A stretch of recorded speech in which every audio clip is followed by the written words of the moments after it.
देखिए latest episodes बिल्कुल ad free. Bhushan सेठ की नजर जौन शिकार पे बैठ जावेली उकरा के भूषण सेठ से बचावल बहुत मुश्किल बा। चलाओ भूषण सेठ, बहुत आयल शिकारी। जात हैं पर हम वापस आए भी तब तू कुछ भी ना कर सकेलू।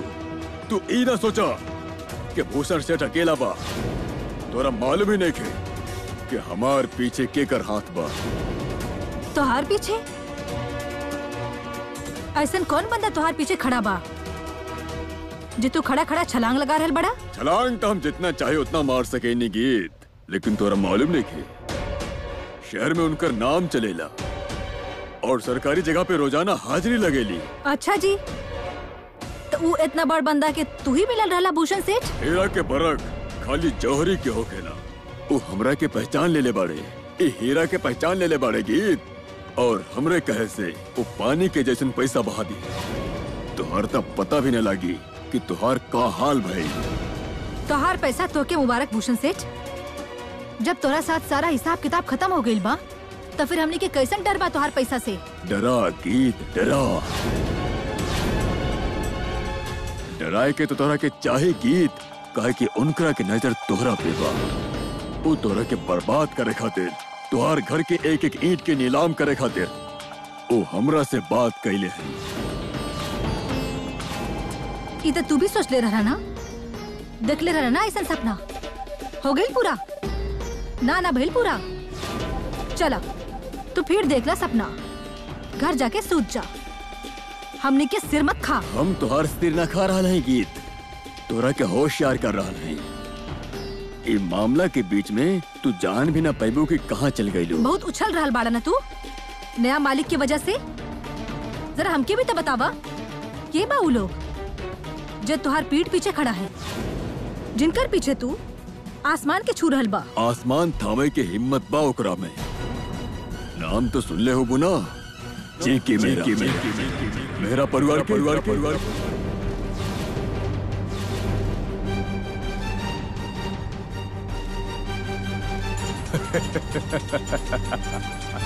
कहे उड़ गए ना तोते, खड़ी रह गई ना बुत बन के।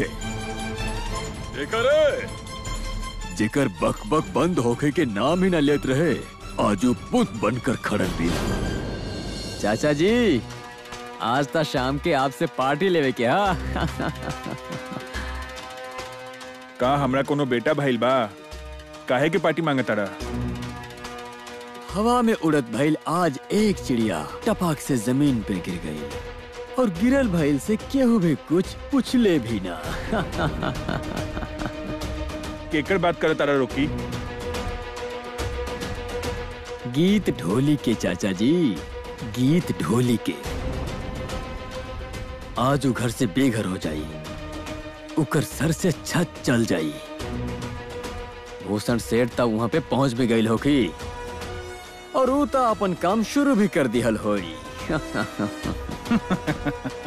पक्का बात बा रॉकी, कहीं ई ना होई कि भूषण सेठ गीत के दरवाजा पे मत्था टेक के आ जाए। सर ता ऊ झुकाई ओकरा सामने।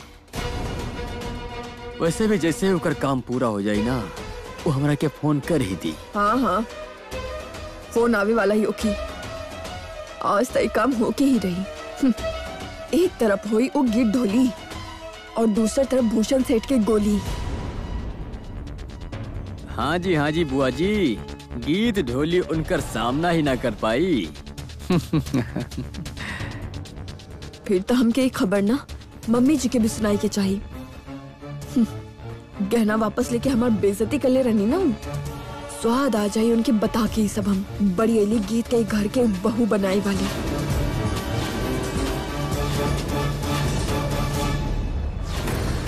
चलो शंकर, हम दोबारा आए गीत रानी के खातिर मेहरा परिवार के तोहफा लेके।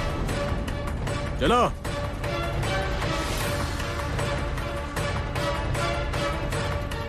तैयार रही है गीत। बहुत खतरनाक लोग बनी, जला के स्वाहा कर दी हैं, राख बना दी है तहार राख।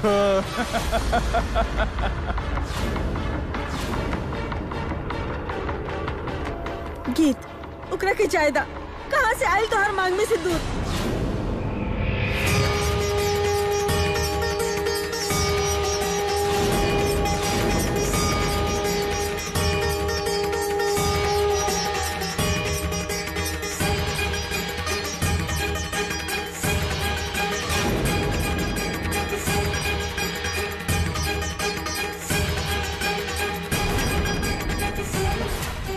घर के बहू खाली सिमोन ही बनी,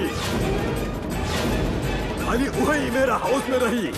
ये हमारा असल फैसला बा और हमारी फैसला कोनो बदल ना सकेला। सिंदूर हम अभी तक निकाल नहीं लेके, अभी भी लगल पाए। तो ये सब का बोला तारू गीत? कुछ बतावत काहे नहीं खू? मम्मी मम्मी गीत दी की शादी हो गई। चुप करा, बकवास बंद करा। ये अलगे बात करता, हमरा के तो कबो कबो लागे तो तुम्हारा दिमाग खराब बा। और तू दोनों अकेले आ गईला, तो हर बाबूजी कहाँ बड़े?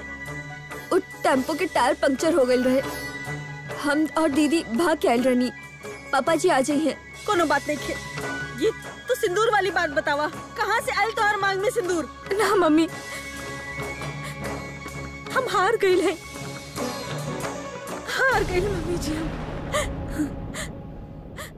सब खत्म हो गए बा। तू काहे रोआ तारू? कुछ बात तो बतावा, कहाँ से आयल तोहर मांग में सिंदूर?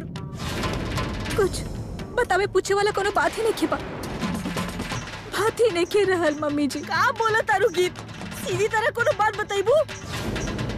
गीत दीदी बोली तो सही, भइल का रहे?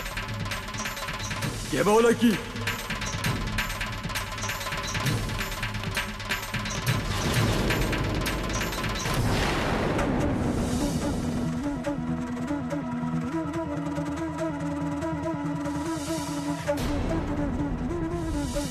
हमने के माने थे ये शादी के, हमने के माने थे ये शादी के, हमने के माने थे ये शादी के, हमने के माने थे। गीत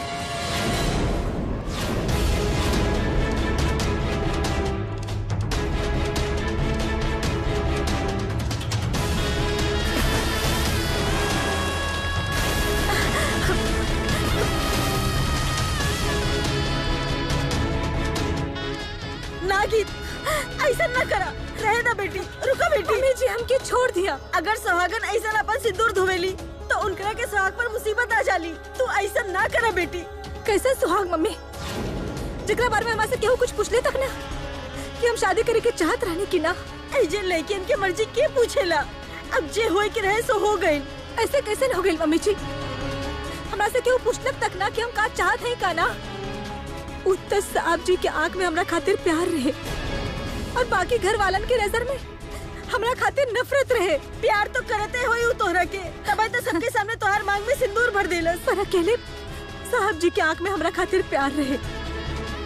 ये बात तो बड़की मैडम की भी नहीं पसंद आई। ऐसा बात करा तारू गीत, कुछ हमरो के तो बतावा। आपके समझ में कुछ नहीं आई उहे अच्छा बा मम्मी जी। आप मत अपन दिमाग लगाएं, हम तो खुद ही सब कुछ भूले की चाहते हैं। हमके नहीं चाहिए शादी, नहीं चाहिए हमके शादी, नहीं चाहिए। छोड़ी मम्मी, हमके नहीं चाहिए हमके ये सब शादी। रुक जा बेटी, रुक जा। ऐसा काहे करे तारू? मम्मी जी हमके मत रोकी, हटा ले दी हमके सिंदूर, हटा ले दी ना। सिंदूर सुहाग की निशानी होली। अगर सुहागन ऐसा सिंदूर धोएली उनकरा के सुहाग पर मुसीबत आ जाली। मम्मी जी छोड़ दी हमके। अब तक तो सेठ का नाम बा ओकर? भूषण सेठ। हाँ, भूषण सेठ गीत के घर के सारा सामान उठा के बाहर फेंक देले होगी। गली में एक तरफ तो वो बिस्तर और रजाई निकाल के फेंक देले होगी और दूसरी तरफ बिस्तर के रुई रुई निकाल देले होगी। वाह वाह वाह, असली नजारा तो आज गीत के घर में हुई। पर जब मम्मी जी के पता चली ना, उनका के तो बहुत दुख लगी। जान निकले वाला हो जाए उनका के। बहुत फिक्र बानो उनका के गीत के। हमरा के तो फिकर बा, पर तोरा कलेजे में तो ठंडके नहीं के पड़ा था ना। बहुत जल्दी बा बदला लेवे की।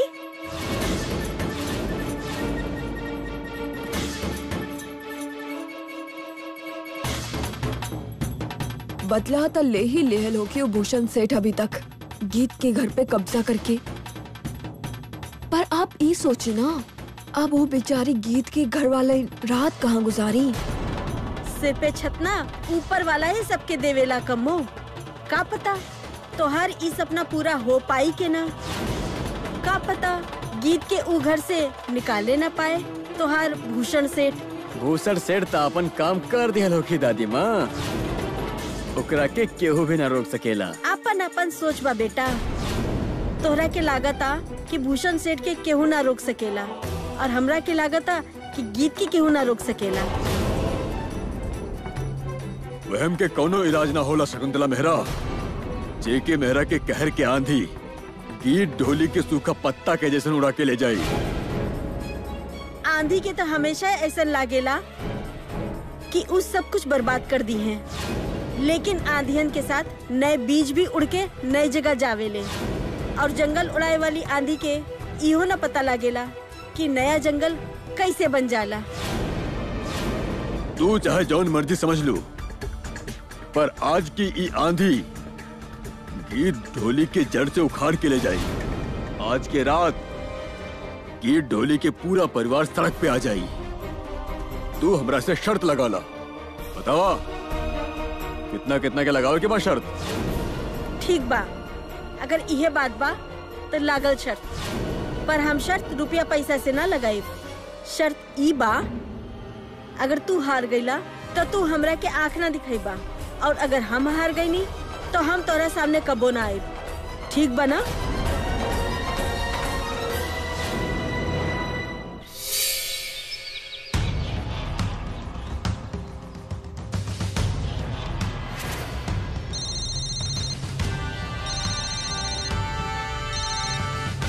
हेलो। हाँ जी भूषण लाला जी, बताएं फिर गीत वहाँ पहुँच गए के ना?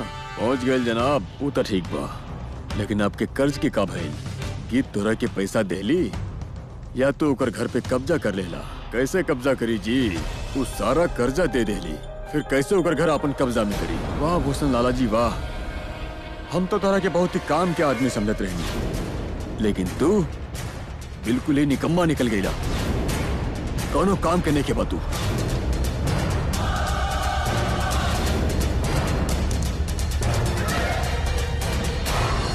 चाचा जी बात ना बनल, गीत ढोली अपन घर खाली ना कैली।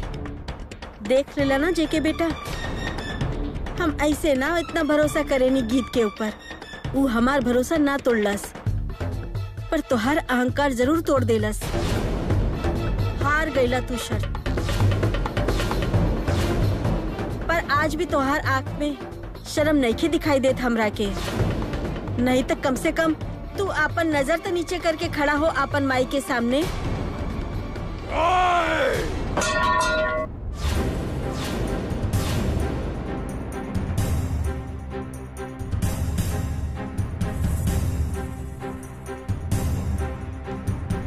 अभी हमारी कोनो हार ना भइल बा, समझ गलू शकुंतला मेहरा।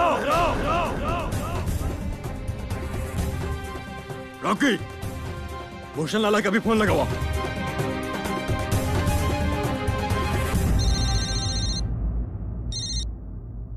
हेलो। हाँ भूषण लाला, हम जेके मेहरा बोला तानी।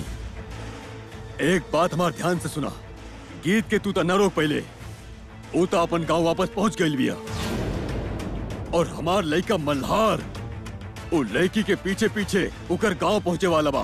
तू खाली सिर्फ ई बात के ध्यान रखिया कि हमार लड़का वो लड़की से ना मिले के पावे। अब तोरा के उकरा के कैसे रोके कहा तू देख ला, और अगर तू उकरा के रोक देला तो हम तोरा के पूरा 1 लाख रुपया दे। का कहीं नहीं मेरे साहब? कितना पैसा? 1 लाख रुपया? हाँ भूषण लाला, 1 लाख रुपया खातिर तो हम आधा गांव रोक देब। हमरा के जे कहे करे हम कह देनी। अब तू समझा दा, जो नुकरा के समझावे क्या।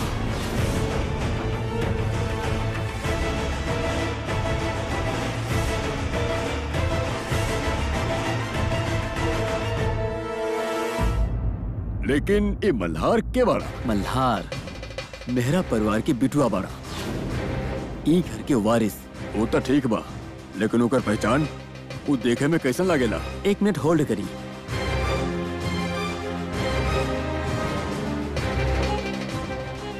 आपके फोन पर ओकरा के फोटो भेज देले हैं, ध्यान से देख ली। ई बारी काम हो जाके चाहिए।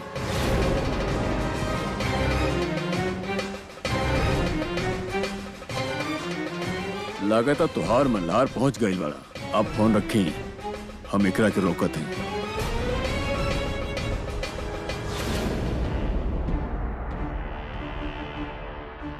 मल्हार रागता बहुत सुरीला होला शंकर धोली। हाँ जी भूषण सेठ, लेकिन हम समझनी ना आपके एकरा से काले बे देवे के बा। आज ही गांव में भी मल्हार राग ना बजे के चाहिए।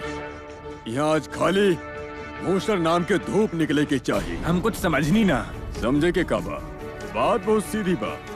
आज ही लड़का के पाँव गांव की जमीन पे ना पड़े के चाहिए, चाहे पाँव तोड़ देवे के पड़े। आप चिंता ना करी सेठ जी, बस देखा जाए कि हम का करता नहीं।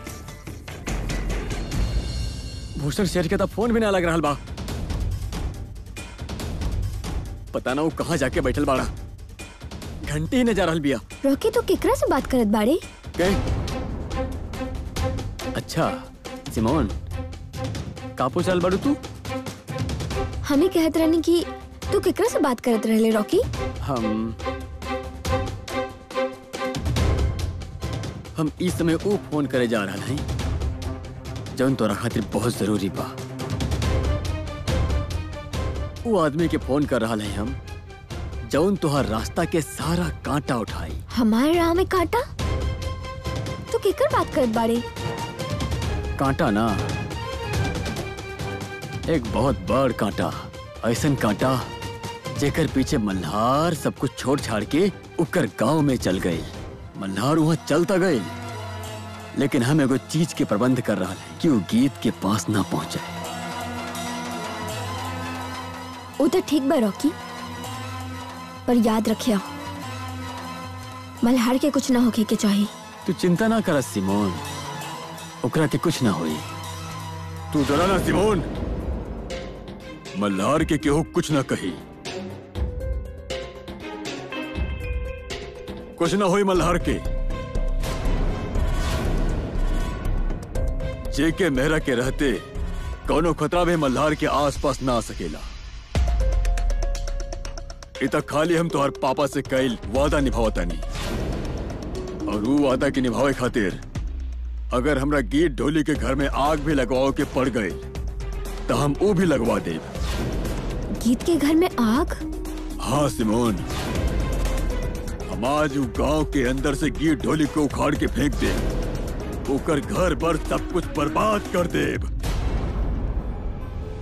आज रात होके से पहले उके हर परिवार के इंसान के लाश उकर गांव के नहर में तैरत नजर आई है। उकर बाद हम तोहर बाबूजी से कईल वादा निभाई। फिर भी जैके मेहरा की जुबान बा कि जैके मेहरा वो आदमी की बिटुआ बा जौन कबो अपन जुबान वापस ना ले ले, और ना ही शकुंतला मेहरा के कबो मुंह दिख ले।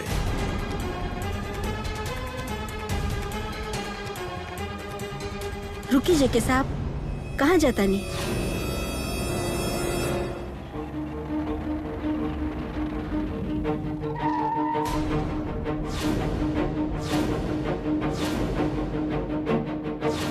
अब यहाँ तक आ गए तो ठीक बा, लेकिन यहाँ से आगे नहीं खे जाई देव।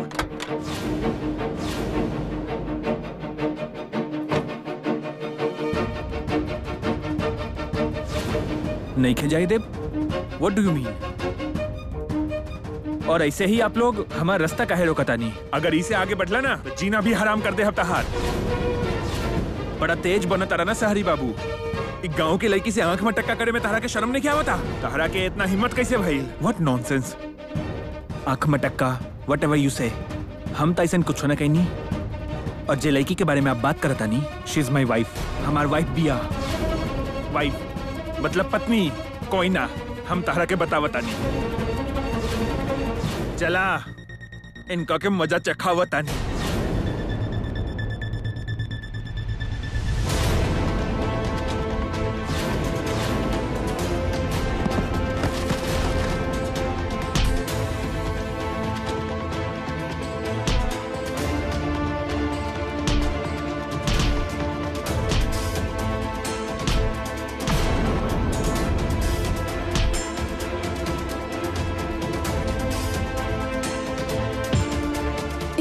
साहब जी हैं। हे भगवान ये साफ काहे ने क्यों रल बा? मम्मी जी हमके हटा ले भी दी ना, हटा ले भी दी हमके। तू ऐसे काहे करे तारू, काहे धोआ तारू सिंदूर? तोरा के कितना बार कहनी हाँ ऐसे सिंदूर ना धोवल जाला अपन मांग से। ना धोआ ये सिंदूर, ना धोआ। ये तो तोहर पति के निशानी बा, ये तोहर सुहाग के निशानी बा बेटी। कैसे सुहाग मम्मी जी, कैसे सुहाग? कहाँ बा हमार घर वाला? बताई मम्मी जी हमार घर वाला कहाँ बा? हमार घर वाला कहाँ बा? बताई मम्मी जी कहाँ बा? क्यों भी नहीं खेबा हमार सुहाग, हमार सुहाग?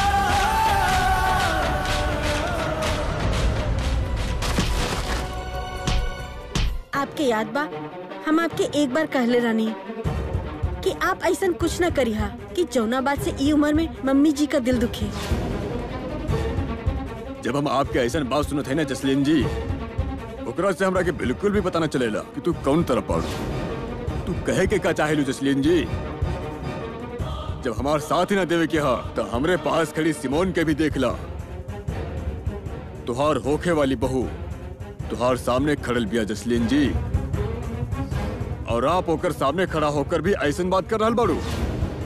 अगर हम ये बात के सोचे में लग गए कि शकुंतला मेहरा के दिल ना दुखे तो गीत के जान हमरा के बक्से के पड़ी, और ओकर जान बक्से के मतलब बा दोबारा मल्हार के मजनू के जैसन ओकर पीछे घूमे देवे के।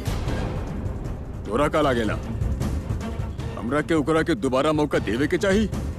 जसलीन जी आप ही ना भूला कि डोली ऊ लड़की बिया जेकर वजह से मल्हार के दिल और दिमाग दोनों काम करल बंद कर देले बा। ओकर दिल और दिमाग सही करे के खातिर गीत के मल्हार से हमेशा खातिर दूर जाए के जरूरी बा।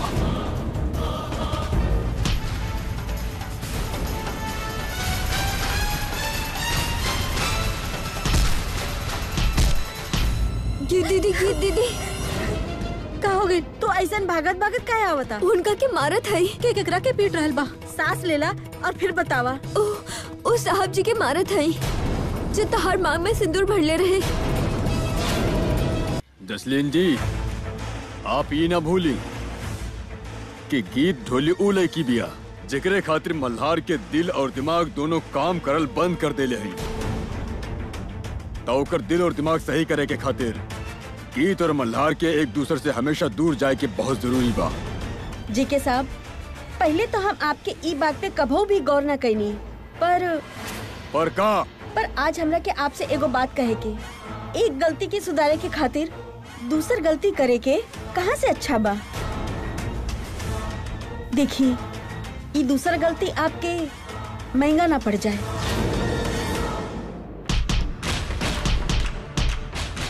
उस साहब जी के मारत है जो तहार मांग में सिंदूर भरले रहे।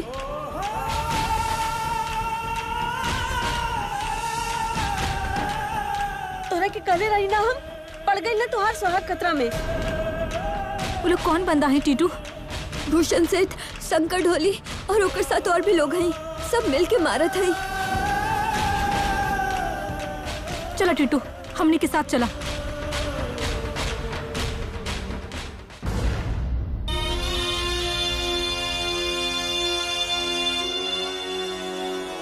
हम अब कोनो गलती ना कर रहा है। हम तक खाली सुरजीत ढोली के सबक सिखा रहा है। काहे कि ओकरा के अंदाजा भी नहीं कि वो कौन आदमी से पंगा ले लेगा। ओकर लड़की गीत ढोली हमरा के सबके सामने शर्मिंदा कैले बिया, नजर झुकाव खातिर मजबूर कैले बिया। ओ जेके मेहरा से पंगा ले ले बिया।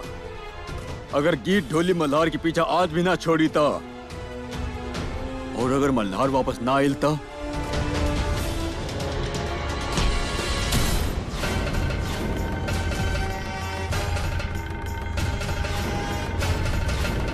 शंकर!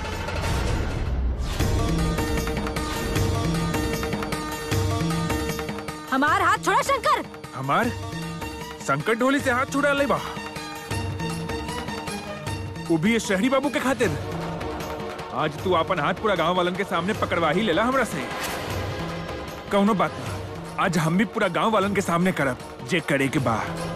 हाथ छोड़ दे शंकर, हाथ छोड़ दे शंकर। तारा के पता बा के कर हाथ पकड़ ले बानी? मेहरा परिवार के बहू के। तब मेहरा परिवार के बहू के हाथ पकड़े के अंजाम बहुत महंगा पड़ सकेला तारा के। एक बार फिर कहा तानी, हाथ छोड़ दा, हाथ छोड़ दे शंकर।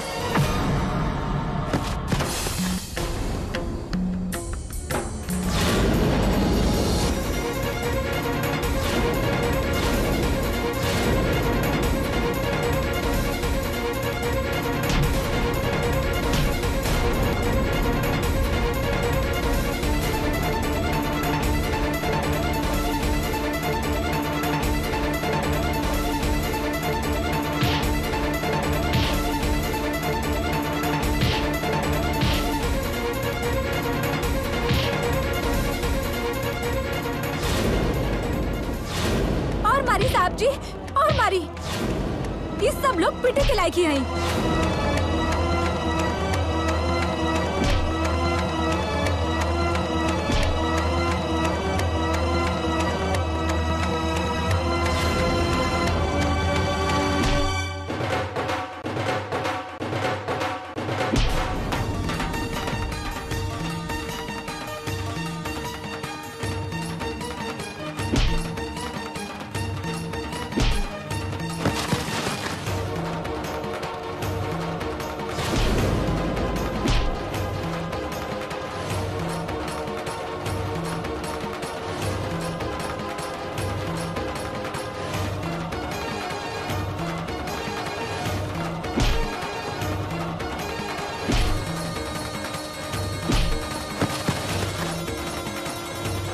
गीत, तू ढोल बजावा, हम एकरा के बजावत आई।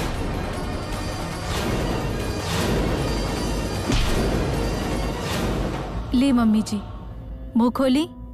ऐसी मत करी मम्मी जी, थोड़ा सा तो खा ली। कुछ ना उतरी हमार गले के नीचे, हम ना खाए कुछ। ई का मम्मी जी, रो रहा है आप? अब ई आंसू के हम का करी? आ ही जाले, हम उदास ना बनी और ना ही हम दिल छोड़नी। हाँ, दिल छोड़ देले हैं?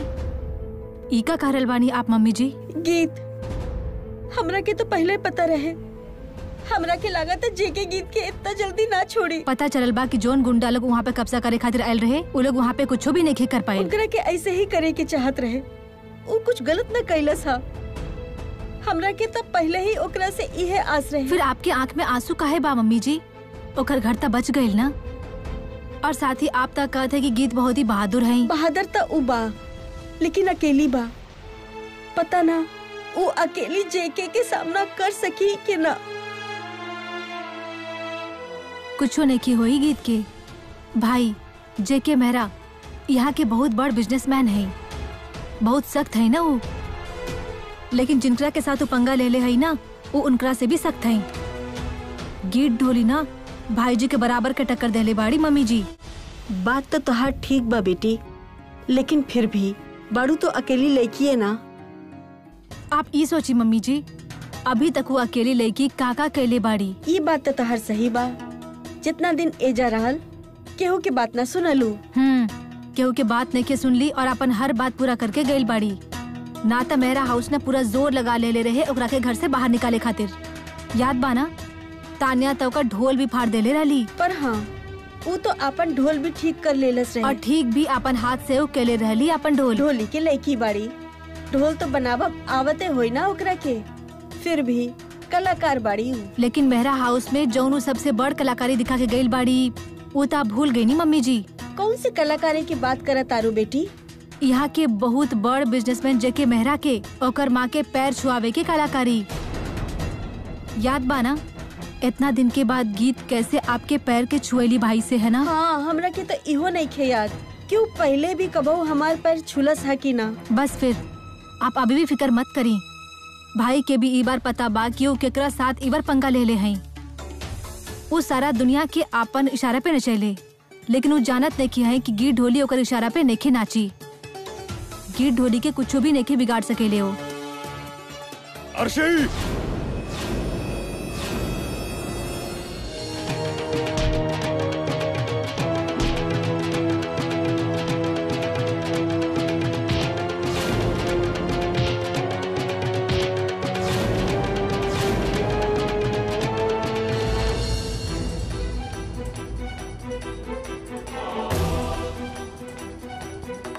शाबाश अर्शी शाबाश।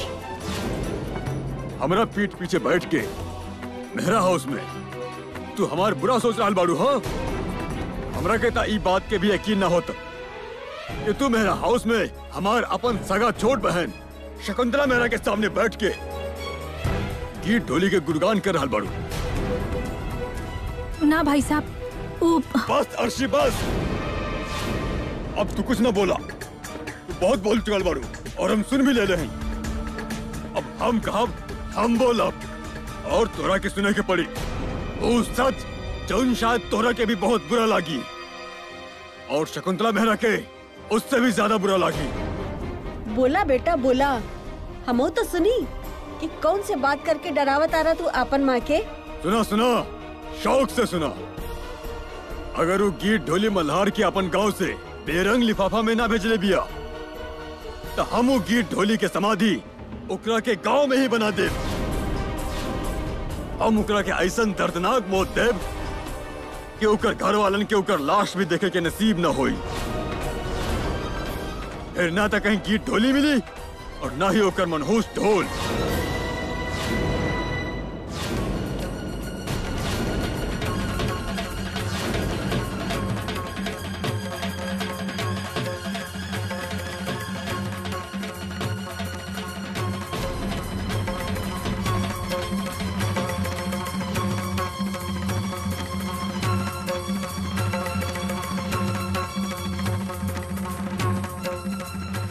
हाँ भूषण सेठ, निकल गई हवा या अभी भी कुछ बाकी बा?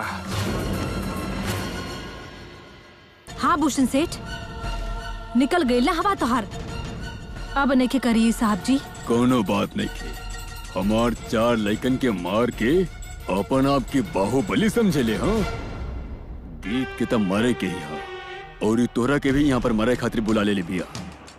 अब देखिए हाँ, यहाँ हमार और आदमी तू 4 आदमी के मर ले बा। अब यहाँ हमार 400 बंदा आई हैं। फिर देखिया, तू तो गैल भैया, तू तो गैल। सुरजीत ढोली भी मरी और गीत तो कहता हम अपन हाथ से टुकड़ा टुकड़ा करके कुत्ता के खिला दे। तू देखत रहा और भैया तू भी देखा। अब जैबा ना, यहीं खड़ा रहा।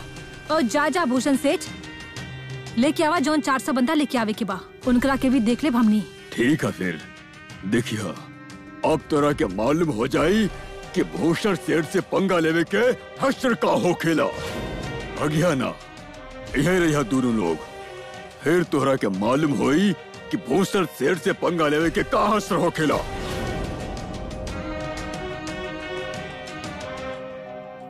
साहब जी संभालिए अपना आपके।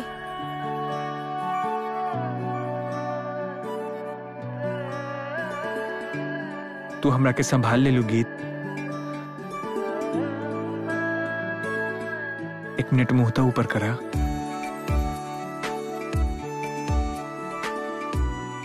गीत, हम तारा के कुछ कहल चाहता नहीं। आप ठीक नहीं खे हैं, आपकी भूख भी लागल होई ना।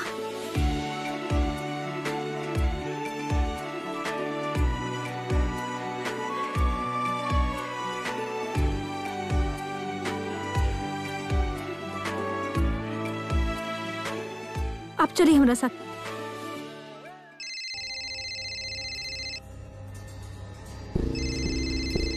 अर्शी, लगा तो तोरा खातिर खुशखबरी आ ही गई बा। हेलो, हाँ भूषण सेठ, हाँ हम जेके मेरा ही बोल रहा है। हाँ, मल्हार वापस आयल के ना, उकरा के तू वापस भेजले के ना। का कहला तू? मल्हार मरले बाड़ा तो हर सारा आदमी के। ये ढोली बच गई, मल्हार बचैले बा उकरा के। जेकरा के भगवान बचावेला ओकरा के केहू कुछ ना बिगाड़ सकेला। तो तू ई बात करे खातिर हमरा के फोन कैले बाड़ा? हाँ, आग लगा था गीत ढोली के। वो गांव के अंदर और आदमी देखे, सबके इकट्ठा करा और आग लगा दो उकर परिवार के। ई दुनिया से नामो निशान मिटा के रखता गीत ढोली के। फिर हमरा के फोन करिया। भगवान से डरा जेके, भगवान से डरा। आज ऊपर वाला भी हमरा साथे बा, उहे हमरा के हिम्मत देले हई गीत ढोली के खत्म करे के। ये खातिर हम ओकर सब कुछ तबाह कर देब। भगवान केहू गरीब के घर तबाह करे खातिर केहू के साथ ना देला जेके। अगर आज ऊपर वाला हमरा साथ नहीं खे तो तोहरा साथ भी नहीं खे शकुंतला। आज तू कोनो भी कीमत पे हमरा से जीत ना सकबू। जीत हार तो भगवान के हाथ में होला जेके। तू के होला हमरा के हरावे और जितावे वाला। ऊपर वाला भी तोरा के हमेशा यही सब के लायक बनैले बा। कहा कि जितना समय पिताजी जिंदा रहेले ऊ तोहर मुंह ना देख ले बा। तब तोहरा भी कभी गीत ढोली के मुंह देखल नसीब न होई। ओ गीत ढोली के ई लागेला कि ओकरा के ढोल बजावे के आ गेल तो वो आसमान के छू लेली। लेकिन अब ओकरा के याद आई, और तू भी याद रखिया, औरत के काम होकेला घर के संभाल के रखे की, अपन बच्चा के संभाले के, और कोनो भी औरत के ई हक नहीं के कि कोनो दूसरे के बारे में सोचे। जेकरा की जे कुछ भी सोचे के बा ऊ तोहरा से पूछ के ना सोची देके। ता फिर ओकर भी ये हशर होई जे तुहार भइल बा, और जौन आज गीत ढोली के हुई। जेके अपन पापा जी के जैसन बात करत तारा ना, तू ये कहा तारा ना कि ऊ कभू हमार मुंह ना देखनी। हाँ ना देखनी, कहे कि हमार पिताजी तोहरा से नफरत करत रहे, तोहर शक्ल उनकरा के अच्छा ना लागत रहे। ऊ हमार मुंह कभू ना देखनी, लेकिन उनकरा दिल में इतना नफरत ना रहे। उनकरा के शर्म आवत रहे कि दुनिया से जाए से पहले उनकरा में हिम्मत ना रहे हमरा के मुंह दिखावे के। शकुंतला मेहरा, बस करी मम्मी जी, ये वक्त भाई साहब गुस्सा में हई। हम नहीं डरता नहीं एकरा गुस्सा से। ई तो गुस्सा में अंधा हो गइल बा, पर हम ना भईनी। हमरा के एकर हार दिखता। अब तू हरबा जेके गीत के हाथ तोहर हार होई। के हारी और के जीती ई तो समय ही बताई। टाइम के बाद छोड़ा, अपन माँ के बात सुना बेटा। तोहर माँ तोहरा के बतावत आरी, आज तू हरबा, फिर शर्म के कारण तू केहू के मुंह दिखावे के काबिल ना रहबा।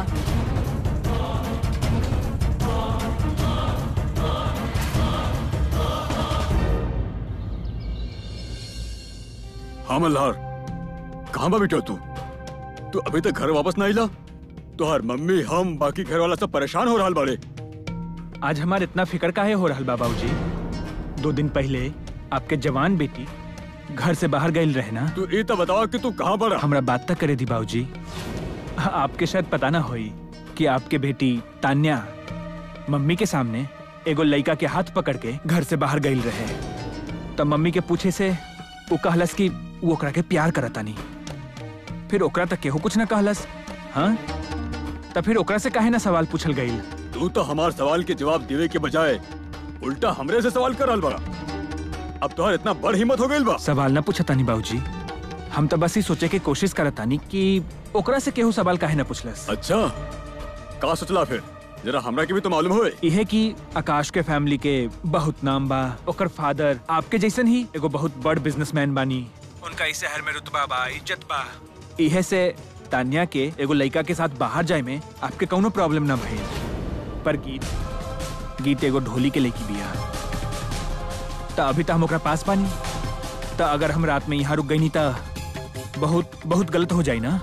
का बाबूजी सही कहतानी ना? हम अपन मुंह बंद करा मल्हार, ज्यादा बोले की जरूरत नहीं के। तू जितना जल्दी हो जाए घर वापस आ जाओ। जल्दी आइब, लेकिन अकेला ना, अपन वाइफ अपन गीत के साथ लेके आइब। मल्हार तू इतना सोचा, हम जी के मेहरा बोल रहा है, तुहार बाबूजी। तू हमारे साथ ऐसे ना करा बिटुआ, ऐसे ना करा। बाबूजी हम तक कुछ कहनी ही ना। आप कहनी कि हम घर आ जाएं तो हम आ रहल बानी बस। लेकिन जौन तरह तू आवे के बात कर रहल बाड़ा ना कि तू गीत ढोली के अपन साथ में लेके आई बा, तब मेहरा परिवार के सारा इज्जत मिट्टी में मिल जाई। सॉरी बाबूजी, लेकिन हम ओकरा छोड़ के नहीं खा सकता नहीं। ना बिटुआ, हम तोरा आगे हाथ जोड़त हैं। अपन बाबूजी के इज्जत के साथ ना खेला। तू जल्दी से घर वापस आ जा। हाँ, तू अकेला ही आ जा। सुन ली बाबूजी, अगर हम घर आइब तो गीत के साथ आइब, वरना हम यह ठीक बानी। हमरा के पता बा बिको तू ई समय गीत ढोली के घर बाड़ा, लेकिन तू ई बात काहे ना समझ रहा बाड़ा? तू वहाँ ठीक ना बाड़ा, वहाँ कुछ भी ठीक ना रही। ठीक ना नहीं का मतलब बा? वहाँ बहुत सारा लोग इकट्ठा होके आ रहल बाड़े, गांव वाले वो गीत ढोली के घर के जला के राख कर दी है। वहाँ बहुत सारा लोग इकट्ठा होके आ रहल बाड़े उकरे घर, और अब वो गीत ढोली और उनका घर वाले के ना छोड़ी है। सारा गांव वाला इकट्ठा होके उकर घर में आग लगावे आ रहल बाड़े, जला के राख कर दे उकर घर।